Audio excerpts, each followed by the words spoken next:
வணக்கம். திமுகவில் மாணவர் அணி, நெசவாளர் அணி, அதுக்கடுத்துல வக்கீல் அணி, இதை மாதிரி பல அணிகள் அதில் இருக்குது. அதில் புதுசாக இப்போ ஜென்சி டிஎம்கேன்னு ஒரு அணி சேர்ந்துருக்கு. என்னடா ஜென்சி டிஎம்கேன்னு சொல்கிறீங்களா? காலத்தகுந்த மாதிரி மாறி வருகின்ற ஒரு கட்சி அது. 75 ஆண்டுகள் அது பயணிக்குதுன்னா சாதாரண விஷயம் கிடையாது. இப்போ இந்த ஜென்சி டிஎம்கே ஏன் வந்தது? இன்னைக்கு தாவகா மாபெரும் வெற்றி பெற்றது. எப்படி பெற்றது? அங்கே ஜென்சி புரட்சி தான். எப்படி? அவங்க ரசிகர்கள் எல்லாமே யங்ஸ்டர்ஸுகள், அவங்க கையில் எல்லாருமே செல்லு, எல்லாமே ஐடி விங்ஸர் மாதிரி செயல்பட்டாங்க. அது வெற்றியை நோக்கி போயிடுச்சு. அவங்களுக்கு எங்கேயுமே மாநாடோ பொதுக்கூட்டமோ தெருமுனை கூட்டம் அப்படி எதுவுமே கிடையாது. கட்சிக்கு ஒரு அமைப்பே கிடையாது. ஆனாலும் அவங்க அந்த ஜென்சி புரட்சியால் வெற்றி பெற்று. அதுக்கு முன்னாடி ஜென்சி புரட்சின்னு பார்த்தீங்கன்னா நேபாள், அது மாதிரி பங்களாதேஷ், ஸ்ரீலங்கா எல்லா பக்கமும் இந்த மாதிரி தான் நடந்தது. ஸோ அது தமிழ்நாட்டில் நடந்து முடிஞ்சிச்சு. இப்போ இதை திமுக ஃபஸ்ட்டு இதை கவனிக்க தவறுனது. இப்போ தேர்தலுக்கு அப்புறமாக அந்த அமைப்பெல்லாம் மாற்றிட்டு வருது. இது ஒரு முன்னேற்றம் தான் அவங்களுக்கு. இன்னைக்கு நடந்த அந்த ஜென்சி டிஎம்கே அந்த அமைப்பு தோல்விக்கு அப்புறமா அங்கே இருக்கிற இளைஞர்கள்லாம் கூடுனாங்களாம். இதை பற்றி நம்ம விவாதிக்கணும், நம்மளுடைய சொந்த கருத்துக்களை இதில் பேசணும் அப்படின்னு சொல்லி பேசிக்கிட்டாங்களாம். சரி, முதல்ல ஒரு ஆஃபீஸ்லேயே ஓரமாக ஒரு 10-15 பேர் கூடுவாங்க, நம்ம உட்காந்து பேசலாம்னு முடிவு பண்ணாங்களாம். அப்புறமா வாட்ஸ்அப் லிங்க் அதெல்லாம் கொடுத்ததுக்கப்புறம் பார்த்தா நிறைய பேர் நானே சொல்லி அதில் ஆர்வம் காமிச்சாங்களாம். ஸோ ஒரு பார்க்கில் வச்சு கூடி பேசலாம்னு முடிவு பண்ணாங்களாம். அதுக்கப்புறமா இன்னும் நிறைய பேர் பதிவு பண்ணதுனால ஒரு அரங்கம் தேவைப்பட்டுதான். அதையும் நிறைய பண்ணதுனால ஒரு பெரிய ஒரு ஹாலு வேணும். அப்படிங்கும்போது அறிவாலயத்தில் கூடி இன்னைக்கு பேசியிருக்கிறாங்க. அவங்கள வழி நடத்துனது நந்தகுமார் அப்படின்ற ஒரு ஹைகோர்ட் லாயர் தான் அவங்கள ஒருங்கிணைச்சிருக்கிறாரு. இன்னைக்கு அறிவாலயத்தில் கூட்டம் நடந்து முடிஞ்சிருச்சு.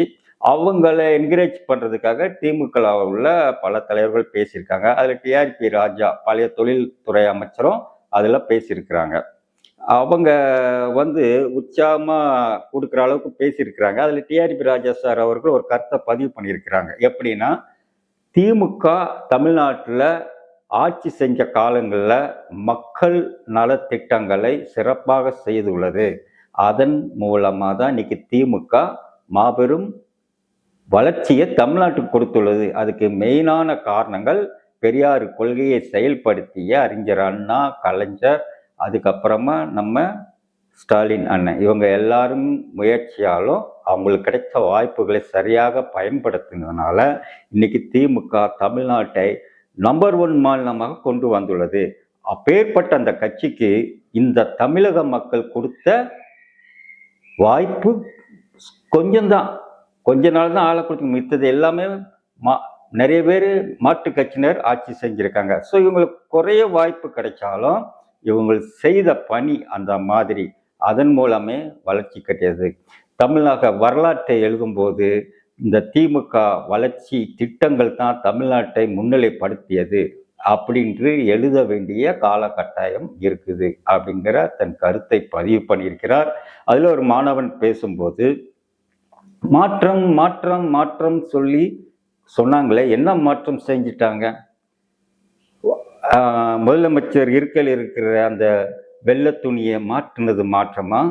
இல்லை முதலமைச்சர் வீட்டில இருந்து தலைமைச் செயலகம் வர்றதுக்கு அந்த ரோட்டை தனி பாதை அமைக்கிறாங்களே அதுதான் மாற்றமா? இல்லை திமுக உருவாக்கி கொடுத்த அந்த இன்ஃப்ராஸ்ட்ரக்சர் மூலமாக பெரிய அளவில் இன்னைக்கு தமிழ்நாடு இந்தியாவிலே நம்பர் 1 மாநிலமாக இருக்கிறது. இதை அடுத்த லெவல் கொண்டு போகிறதுக்காக பரந்தூர் ஏர்போர்ட்டு என்கிற ஒரு திட்டத்தை கொண்டு அதை 50% வரை செய்து முடித்து வைத்துட்டு போச்சு. அதை நிறைவேற்றாமல் முடக்க நினைக்கிற இந்த தாவக அரசு தமிழ்நாட்டை 30 ஆண்டுக்கு பின்னோக்கி கொண்டு செல்கிறதே, இது மாற்றமா? இப்படிலாம் சில கேள்வி அடுக்கி இருக்காங்க. இதெல்லாம் பாராட்டக்கூடிய விஷயம்தான். ஏன்னா உள்ளதை உள்ளபடியே நம்ம பதிவு பண்ணுறோம், யார் என்ன பேசுனாங்க, என்ன சொல்கிறாங்க அப்படின்னு. அதே போல் தேர்தலுக்கு முன்னாடி இந்த இளைஞர்கிட்ட நம்ம பேசாமல் போயிட்டுமே அப்படின்னு பட்டிருக்கிறார்கள். என்ன வருத்தப்பட்டிருக்கிறாங்க?